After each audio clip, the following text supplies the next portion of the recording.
मतलब है? कहने लगे हुजूर की हदीस याद आई, अल्लाह के रसूल फरमाते हैं जब बंदा अपने मालिक का कहना नहीं मानता अपने परवरदिगार का, तो उसके नीचे वाले फिर उसका कहना नहीं मानते हैं। मैं समझ गया जरूर मेरा अल्लाह मुझसे नाराज हो गया जो मेरा घोड़ा भी मेरा कहना नहीं मान रहा है। तो मैंने सोचा घोड़े को क्या मनाना है, मैं अपने रब को मनाऊंगा, मेरा रब राजी हो जाएगा तो फिर सब राजी हो जाएंगे। अब जिनकी औलादें उनका कहना नहीं मानती हैं तो उनको औलादों से कुछ नहीं कहना चाहिए, अपने गिरबान में झांकना चाहिए।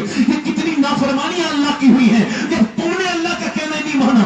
अपनी बीवियों के ऊपर झगड़ा करने का मतलब नहीं है, बल्कि अल्लाह के सामने झुकने का वक्त है। लोगों, जब तक तुम तब्दील नहीं होगे तब तक कोई तब्दीली न तुम्हारे घर में आएगी न मुआशरे में आएगी।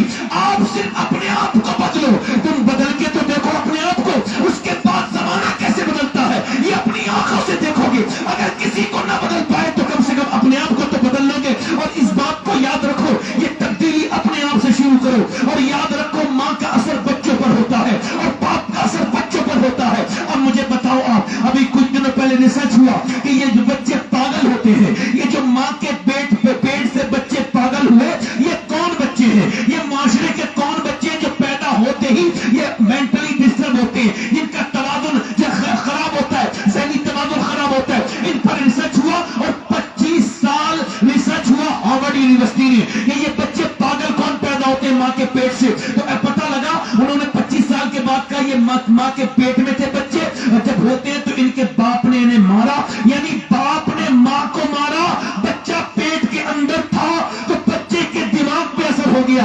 यानी बीवी को मारता है चाहिए, उसको पता नहीं कि पेट में बच्ची के ऊपर असर हो गया। तो मुझे बताओ कि बाप अगर माँ को मारे तो पेट के बच्चे पे असर हो जाए तो क्या उसका बाप कुरान पढ़ेगा उसकी माँ के सामने? तो क्या माँ के बच्चे के ऊपर असर नहीं होगा? बोलो, असर होगा कि नहीं होगा?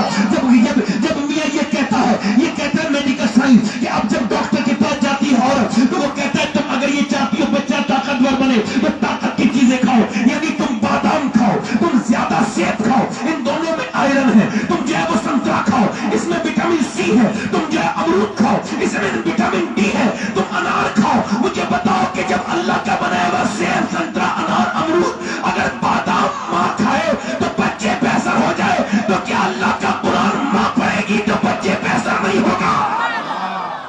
नारे तकबीर, बताओ आला हजरत सैयद शबाहत हुसैन बताओ। साहब। अब मुझे बताओ, घर में गंदी तस्वीर चल रही है, फिल्म चल रही है और घर में माँ भी नाच रही है, बाप भी नाच रहा है, पूरा घर बेहयाई का अड्डा बना हुआ है, तो उस घर से क्या अच्छे बच्चे दरियाफ्त होंगे? मुझे है कि नहीं? एक आदमी अभी मारा गया, पूरे हिंदुस्तान को बड़ा अफसोस हुआ, यानी जिधर हवा चल रही है उधर ही चल देंगे। अफसोस, ठीक है, आपकी अपनी मर्जी करें। मैं ये अर्ज करना चाहता हूं कि ठीक है आपने अफसोस किया, मगर आप मुझे ये बताएं क्या किसी मुत्तकी के ऊपर अफसोस कर रहे थे? आप किसी परहेजगार की मौत पर अफसोस कर रहे थे? फला ने मार दिया, इसने मार दिया।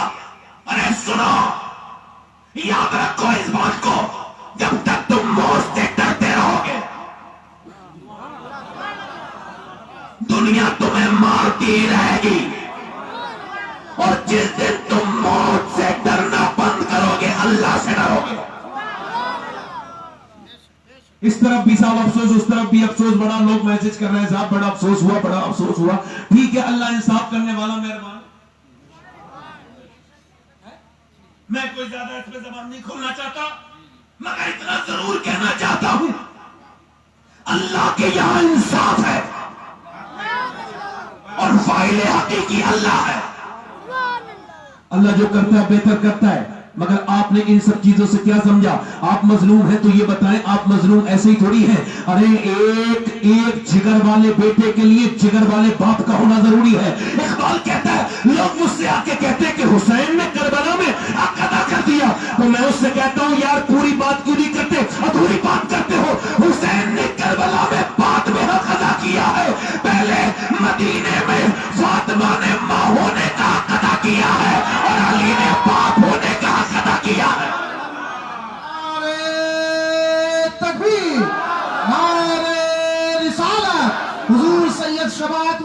قبلہ مسلک اعلی حضرت سرزمین عماد پور و بازے پور.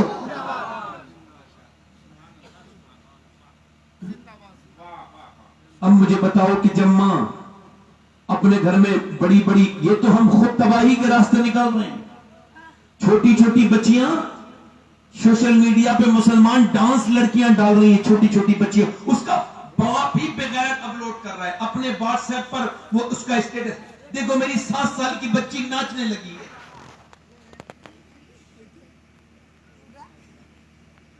اے بچے، بیٹھ جاؤ.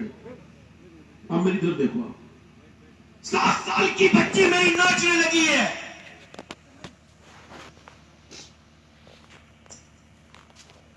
بچیوں کو جب اسکولوں میں ناچنا سکھایا جائے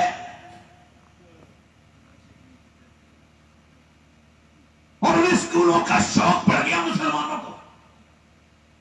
میں تو بہت دنوں سے اس کا مخالف تھا، مگر اب کھل کے کہہ رہا ہوں، میں تو کالج کی پڑھائی پہ لعنت ہی بھیجتا ہوں. ایسے اسکول وہاں جو پڑھائی جانے والی تعلیم میرے حساب سے تو کسی معاملے میں وہ ٹھیک ہے ہی نہیں. اور میں پرانا ہوں تو ٹھیک ہے، میں پرانی رہنے دوں. اللہ کا شکر ہے ہمارے والد نے ہماری کسی بہن کو نہیں پڑھایا، اردو پڑھایا، عربی پڑھایا. اللہ کا شکر ہے وہ ٹھیک ہے، خوشحال ہے، کوئی پریشانی نہیں ہے. اور جنہوں نے اپنی بیٹیوں کو ہوا لگائی کالجوں کی، انہوں نے صرف اپنے باپ کی ناک نہیں کٹائی، پوری قوم کی ناکیں کٹا دی.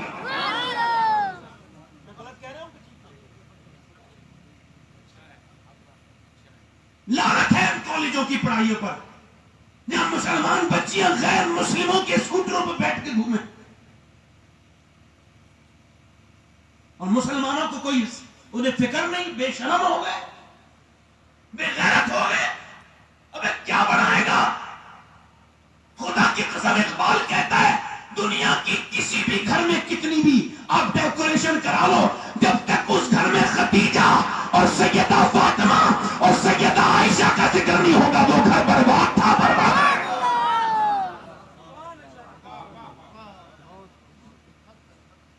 مدینے کے مرد لاجواب ہیں تو پھر مدینے کے مرد بھی لاجواب ہیں. ارے انگریز تو کہتے ہیں ہم مدینے کے، اور مسلمان صرف مردوں کو لاجواب نہیں کہتے.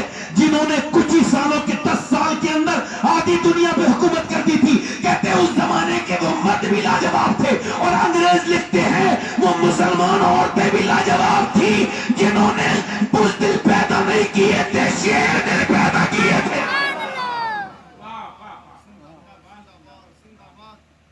نسل برباد کر رہے ہیں، عورت سے چلتی ہے نسل. مرد تو چلا جاتا ہے، جو بھی سکھاتی ہے عورت سکھاتی ہے. اب عورتیں کیا سکھا رہی ہیں اپنی بچیوں کو؟ ہم نے دیکھا ہے بڑے اعلیٰ تعلیم یافتہ ہو جائے نا تھوڑے